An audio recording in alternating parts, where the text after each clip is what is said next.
it is very irresponsible and reckless for the government to play around with the security of President William Ruto. President William Ruto is very unpopular, I agree, but I must admit, in my own estimation, he enjoys the support of nearly 2 million people. If anything was to happen to President William Ruto through recklessness, there will be political instability in this country. I, regarding Gachagua, do not want instability in this country. We have no other country and we don't want instability. We want William Ruto to be safe. We want William Ruto to be alive and to be well. We want to have the opportunity to humiliate him in ballot.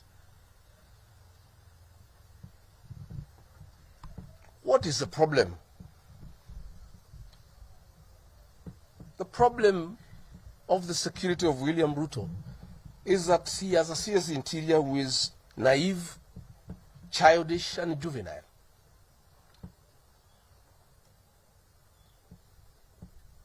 In the inner circles of the ministry, I am told he is called the Minister for Entertainment, Waziri wa Sherehe.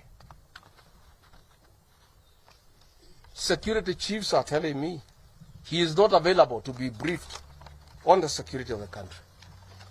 And when he is available, he does not comprehend security briefs. He is known for party after party.